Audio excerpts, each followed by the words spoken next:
কিন্তু মাওলা আলীর গায়ে দাগ লাগায়নি। মাওলা আলীটা কে? মাওলা আলী হলো ইলমের দরজা। নবী পেতে গেলে মাওলা আলীকে দরকার। নবী বলেছে আমি হলাম ইলমের শহর, আলী হলো ইলমের শহরের দরজা। তাই মাওলা আলী বলতো নবীর কাছে যে একবার যাবে আমার কাছে দুবার আসবে।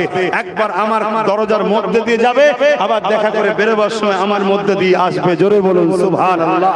9 বছর যখন বয়স ছিল তখন হুজুরের হাতে হাত দিয়ে হুজুরের কলেমা পড়েছে। কথা বুঝে আসছে? কোন কোন রেওয়াজ থেকে 7 বছর বয়স, ছোটবেলা থেকে হুজুরকে ইক্তেদা করে নামাজ পড়তো, হুজুরের সঙ্গে রোজা রাখতো। নামাজ ফরজ হবার আগেও হুজুর নামাজ পড়তেন, রোজা ফরজ হবার আগেও হুজুর রোজা রাখতেন। মাওলা আলী ফরজ হবার আগেও হুজুরের দেখা দেখি উযু করতেন, নামাজ পড়তেন, রোজা রাখতেন। তাহলে মাওলা আলী যদি মদ খায়, হুজুরের দেখা দেখি সব করেছে, তাহলে ঘুরিয়ে বলছে হুজুরও মদ খেয়েছে। নাউজুবিল্লাহ। ঘুরিয়ে এটাই বলা হবে হুজুরকে অনুসরণ করে ছোটবেলা থেকে চলছেন। শুনছেন তো নাকি? কেউ 7 বছরের কোন ছেলে আপনাদের ঘরের অমুসলিমদের বাচ্চারাও খায়? এগুলো মাথায় ঢুকাও। লড়াইটা এখানে জলসা নিয়ে নয়, এখানে লড়াইটা হাড়ির ভাগাভাগি নিয়ে নয়। এই লড়াইটা তোমাদের ঈমানকে শেষ করতে চাইছে। এবার কেন শেষ করতে চাইছে? একটাই কারণ, তোমরা যতই সংখ্যা কম হও, জালিমরা তোমাদের সঙ্গে লড়াইয়ে হেরে যায়।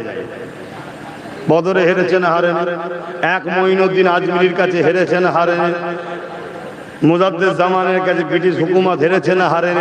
যেখানেই দেখবে কিসের জোরে তাহলে জিতছে। দাদা হুজুর কি দেশের প্রধানমন্ত্রী ছিল নাকি? খাজা হুজুর কি পৃথিবীর বড় কি বলে নেতা রাজা ছিল নাকি? তাহলে জিতছে কিসের জোরে? ওরা তো রিসার্চ করছে। জিতছে ইমানের জোর। ইমানটা কি? মুহাম্মদ রাসূলের সঙ্গে প্রেম ও আদব। প্রেম ও আদব। যে যত বেশি নবীকে ভালোবাসে, যে যত বেশি হুজুরকে মহব্বত করে, আর হুজুরের সঙ্গে তত লাগান, তত আদব, তত প্রেমানের তেজ। প্রত্যেকটা যুবককে এই মজলিস থেকে নবীর আগমনের মাসে একটাই নসিহত করে যাব। আশা করছি আমার যুবকগণ আমার কথা শুনবে। কি করবে তো ভাই? একটু হাত তুলে বলে, একটা শুধু কথা বলে যাবো। হাত সত্য তো? হাত নামাও। প্রতিদিন 11 বার দরুদ শরীফ না পড়ে ঘুমাবে না। এমন কোন রাত যেন তোমার জিন্দেগিতে না আসে যেদিন তুমি নবীর উপরে ঘুমাবার আগে 11 বার দরুদ শরীফ পড়োনি। কম কম এইটাই পড়ো। ছোট থেকে শুরু হোক। একদিন তুমি নিজে 100 বার করবে। মনে থাকবে আমার ভাইদের?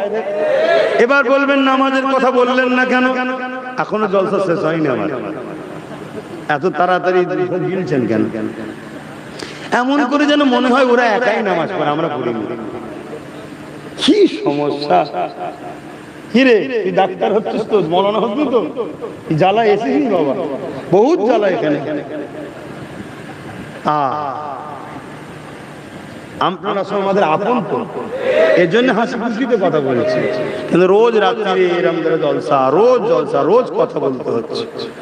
শরীরের উপরে, মাথার উপরে চাপ। তারপরে হাজার কোয়ালিটির লোক, হাজার কিসমের লোক। তো যা অনেক কষ্ট দিচ্ছে আপনাদের নাকি আব্বা? আমার মুরব্বী, আপনার কষ্ট হচ্ছে না তো? আসেন একটুখানি সালাম দিয়ে নি হুজুরকে, আদবের সাথে সালাম দেবো। ইয়া নবী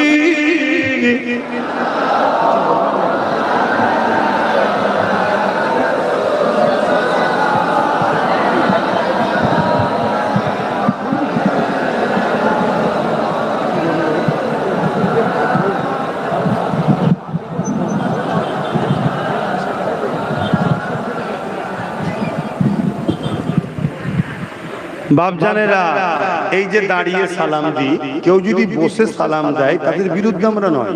খুব ভালো করে শোনেন, যদি কেউ বসে সালাম দেয় তাদের বিরুদ্ধে আমরা নয়, আমরা বিরুদ্ধে ফতোয়া দিই না। আমি আবার বলছি, এটা ফতোয়ার ব্যাপার নয়, এটা প্রেমের ব্যাপার। এটা এখান থেকে নয়। তা মসলা খুঁজতে যায় অনেক, টাকাটা ছাড়তে হবে। ওই পাক আব্বা এদিকে সরে আসে, একটু ঘুরিয়ে দেন তো ভাই আমার দিকে। এটা এখান থেকে নয়, এটা এখান থেকে। শোনেন আমার যুবকরা, আল্লাহ পাক কোরআনে বলেছেন সাল্লু, দরুদ পড়ো, ওয়াসাল্লিমু, সালাম দাও। সালামের বেলায় আল্লাহ বলছেন তাসলিমা। সবথেকে উত্তম ভক্তি, ভালোবাসা, আদবের সাথে সালাম দাও, দিবার মতো করে দাও। জোরে বলুন সুবহানাল্লাহ। তাই আমরা আদবে দিই।